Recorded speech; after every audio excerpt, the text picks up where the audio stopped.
Dans le tuto précédent, on avait vu comment faire un croquis. Aujourd'hui, on va voir comment le terminer en noir et blanc, avec des crayons ou du fusain.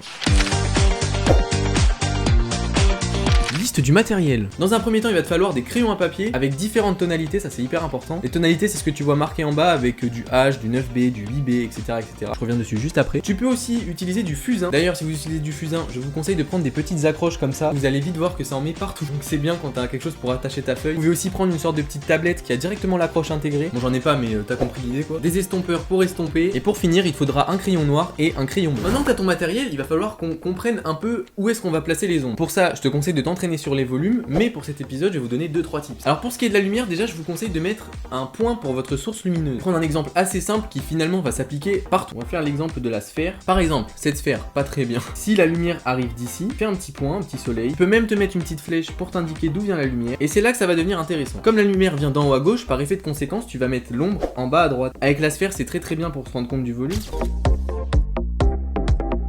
Grosso modo, la lumière arrive, en face, t'as l'ombre, c'est tout. Pour commencer, on va juste prendre cette information. Et l'importance du placement des ombres, ça va surtout se situer dans la texture que tu vas vouloir donner, mais aussi dans les volumes. Va représenter les volumes par l'ombre. Là, par exemple, j'ai suggéré la sphère. Bon, maintenant que t'as à peu près compris l'idée, on va pouvoir passer au niveau supérieur. Et ne néglige pas la compréhension des volumes, vraiment, ça va beaucoup t'aider si tu veux vraiment progresser. Alors pour les crayons tout à l'heure je vous parlais des tonalités. En fait vous avez différents types de tonalités et plus tu vires dans les hauts en B, plus c'est gras et sombre. Et du coup vice versa. La méthode que j'utilise, ça va consister à utiliser deux tonalités assez distinctes. Par exemple j'aime bien utiliser du 2B et du 8B pour pouvoir créer des contrastes assez sympas. On va attaquer avec cette main. On reprend ce que je vous ai dit avec les ombres, bah là ça se marque vraiment plus puisque la lumière arrive de là-bas. Ici. Donc là ici on va chercher où sont les ombres les plus fortes et on va les marquer avec la plus forte tonalité.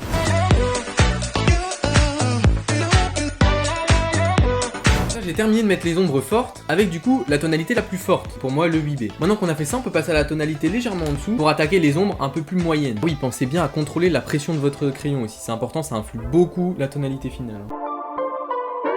Pour l'estompeur c'est assez simple en soi, tu mélanges juste tes couleurs mais tu fais attention à bien garder le marquage de tes ombres, c'est juste pour donner un côté un peu plus lisse.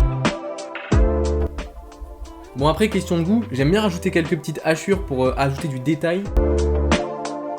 Et voilà le résultat de la main. Je sais que ça peut être assez impressionnant quand tu sais pas trop comment faire. Tu vois que tu peux avoir un rendu assez sympa avec cette méthode là. Maintenant libre à toi d'accentuer les effets de lumière et d'ombre avec ces deux crayons. Personnellement j'aime bien le résultat donc je vais le laisser comme ça. Et maintenant on va voir comment ça se serait passé avec du fusain. On baisse l'opacité. Muni de tes fusains. Alors attention, ça tâche vraiment beaucoup. À peine toucher le truc, j'en ai déjà partout. Et après, c'est exactement la même démarche. D'abord les ombres fortes, donc cette fois tu vas appuyer plus fort avec le fusain.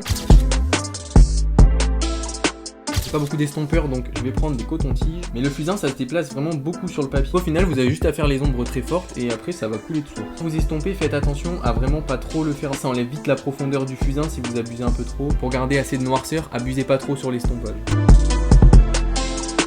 Et voilà le résultat de nos deux petites mains, j'espère qu'elles vous plaisent. Et surtout j'espère que ce tuto vous aura donné envie d'essayer parce que le plus dur c'est de se lancer. Si vous n'êtes pas trop fan de ce genre de dessin mais que vous préférez les dessins manga, moi je vous dis à dans un mois, parce que je vous montrerai comment transformer son croquis en dessin manga.